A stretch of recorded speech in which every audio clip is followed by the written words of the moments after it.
Hi everyone, எல்லாரும் எப்படி இருக்கீங்க? இத்தனை நாளா அம்மா உங்களுக்கு பண்ணி காமிச்ச டிஃப்ரெண்ட்டான டிஷ்ஷஸ் எல்லாம் பார்த்துருப்பேன். எங்களுக்கு நிறைய சப்போர்ட் பண்ணியிருக்கேன். ரொம்ப ரொம்ப தேங்க்ஸ் எல்லாத்துக்கும். இன்றைக்கி நான் வந்து உங்களுக்கு ஒரு ஃப்யூஷன் ரெசிபி, பட் நம்மளோட பாரம்பரியம் பாலக்காடு ரெசிபிலேருந்து எடுத்துகிட்டு நம்மளுக்கு எப்படி இந்த காலத்துக்கு ஈஸியாக பண்ணி காமிக்கலாங்கிற மாதிரி ஆன டிஷ் தான். இது வந்து ஒரு பேச்சுலர்ஸ் சமையல், இல்லை நம்மளுக்கு டைம் இல்லை, டக்குன்னு உடனே பண்ணணும், ஆனாலும் டேஸ்ட்டாக வேணுங்கிற மாதிரியான டிஷ் தான் இன்றைக்கி பண்ண போகிறோம். இதுக்கு வந்து இது வந்து நீங்கள் சப்பாத்தி, சாதம் எதுக்கு வேணால் ஒரு சைட் டிஷ்ஷாக வச்சுக்கலாம். சாதம் ஆகிறதுக்குள்ளே இது சட்டுன்னு ரெடி பண்ணிடலாம். அது வந்து அதுக்கு பேர் வந்து பீர்க்கங்காய் தால் ஸ்டைல் கூட்டு. தால் கூட வச்சுக்கலாம். அது வந்து எப்படி பண்ணலாங்கிறத இப்போ நம்ம பார்க்கலாம். இதுக்கு நான் இன்றைக்கி ஒரு 150 grams ஆஃப் பீர்க்கங்காய் எடுத்துட்டுருக்கேன். அதை வந்து இந்த மாதிரி கொஞ்சம் மோட்டாவாக கட் பண்ணி வச்சுக்கோங்க. அப்புறம் இன்றைக்கி நான் மசூர் தால் எடுத்துட்டுருக்கேன்.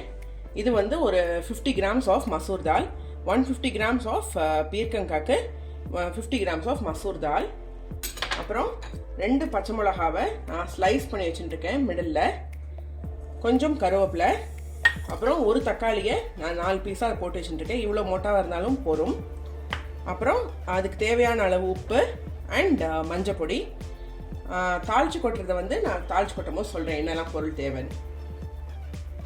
எப்படி பண்ணலாங்கிறத பார்க்கலாம். நான் கொஞ்சோண்டு அது காய் முங்குற அளவுக்கு மட்டும் குக்கரில் டைரெக்டாக தண்ணி வச்சுட்டுருக்கேன். அதில் நம்ம ஃபஸ்ட்டு பீர்க்கங்காவை போட்டுட்டுருவோம். அப்புறம் இந்த பருப்பு அதையும் போட்டுட்டு போகிறோம். இந்த 2 பச்சை மிளகாய் கீரை வச்சுட்டுருக்கோம் இல்லையா, அதையும் போட்டுட்டு பாதி கருவேப்பிலையே நீங்கள் தாளிச்சு கொட்டு வச்சுக்கோங்க, பாதி இதில் போட்டுக்கோங்க. அப்புறம் ஒரு தக்காளி கட் பண்ணி வச்சதை போட்டுட்டு ஒரு 1/2 டீஸ்பூன் ஆஃப் மஞ்சள் பொடி,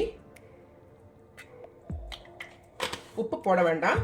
இதை நல்லா இலக்கிட்டு நம்ம வந்து ஒரு 2-3 விசிலுக்கு இதை நம்ம குக் பண்ண போகிறோம். நல்லா மஷியாக நம்ம நல்லா மசக்கிற மாதிரி ஆனால் வேக வைக்கணும். இதை வந்து ஒரு என்னோடய குக்கரில் ஒரு 1 விசில்லே ஆகிடும். இப்படி சப்போஸ் நீங்கள் வந்து சாதம் அடியில் வச்சுட்டு மேலே இதை வைக்கிற பட்சத்தில் உங்கள் சாதம் ஆகிற டைமில் இது அந்த விசில் மட்டும் போகும். இப்போது அதை க்ளோஸ் பண்ணிவிட்டு 2 விசில் கழித்து பார்க்கலாம். இப்போ நல்லா நெசுக்கியாச்சு, நல்லா மையாக வெந்துடுது, நல்லா நெசுக்கவும் செஞ்சாச்சு. இப்போ அதுக்கு தேவையான அளவு உப்பு 3/4 ஸ்பூன் போடுறேன். Salt, table salt. இப்போ அந்த பச்சை மிளகாய் இருக்கு இல்லையா, அதையும் அதில் போட்டுருக்கோங்க. நல்லா 4 கொதி வரட்டும். அதுக்குள்ளே நம்ம எப்படி அதுக்கு என்னெல்லாம் தாளிச்சு கொட்டணுங்கிறத இப்போ நான் சொல்லிடுறேன். பாருங்க, இப்போது நம்ம பண்ண பீர்க்கங்காய் கூட்டு ஃபஸ்ட் கிளாஸாக வெந்துட்டு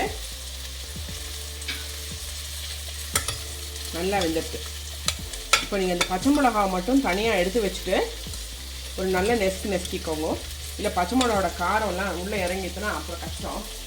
ஆனால் பச்சை மிளகாவை எடுத்துட்டும் நல்லா நெசுக்கிக்கோங்க.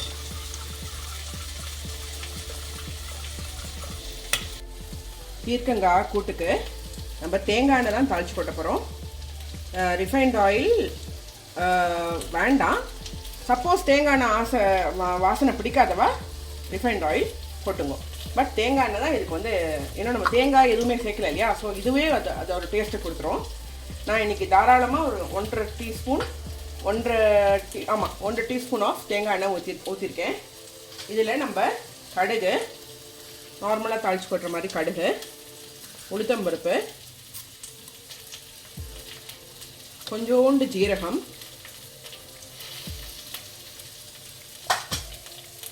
அண்ட் கருவேப்பிலை. காரம் இன்னும் வேணுங்கிறவா இதுலேயே ஒரு வத்த மிளகாவை உடச்சி போட்டுக்கோங்க. பெருங்காயம் வந்து கேஸ் கடுகு வெடிச்சப்புறம் பெருங்காயம் போட்டால் போதும். கடுகு வெடிச்சுட்டு நான் கேஸ் ஆஃப் பண்ணிட்டேன். இப்போ வந்து ஒரு பிக் பிஞ்ச் ஆஃப் பெருங்காயம் அண்ட் கருவேப்பிலை.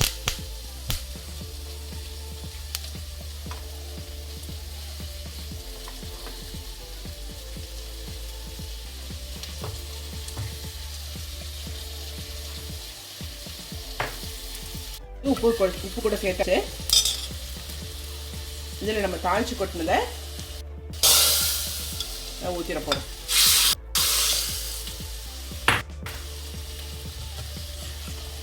இவ்வளோ தண்ணியாக நான் இன்றைக்கி பண்ணியிருக்கிறதுக்கு காரணம் வந்து நான் பிசைஞ்சு சாப்பிட போகிறோம். அதனால் இவ்வளோ தண்ணியாக பண்ணியிருக்கேன். நீங்கள் வந்து திக்காக வேகணும், தொட்டுக்கணும், சப்பாத்திக்கு அப்படி மாதிரி தொட்டுக்கிற மாதிரி பண்ணணும் அப்படின்னு நினச்சிங்கன்னா இன்னும் கொஞ்சம் தண்ணி கம்மியாக ஊற்றி வேக வைங்கோ. பட் இது வந்து பிசைஞ்சு சாப்பிட்றதுக்கு இந்த மாதிரி கொஞ்சம் தண்ணியாக இருந்தால் தான் நம்மளுக்கு சாம்பார் மாதிரி விட்டு சாப்பிட முடியும். அவ்வளோதான், கொதிச்சது போகிறோம். நம்ம வந்து கொதிக்கணும்னு அவசியம் இல்லை, பிகாஸ் எல்லாம் வெந்துடுது. தாளிச்சு கொட்டில் எல்லாம் சேர்ந்து கொதிக்கிறதுக்காக தான் நான் இப்போ கேஸ் ஏற்றிருக்கேன். இல்லைனா நீங்கள் கேஸ் கூட ஏற்றணும்னு அவசியம் இல்லை. முடிஞ்சு போச்சு.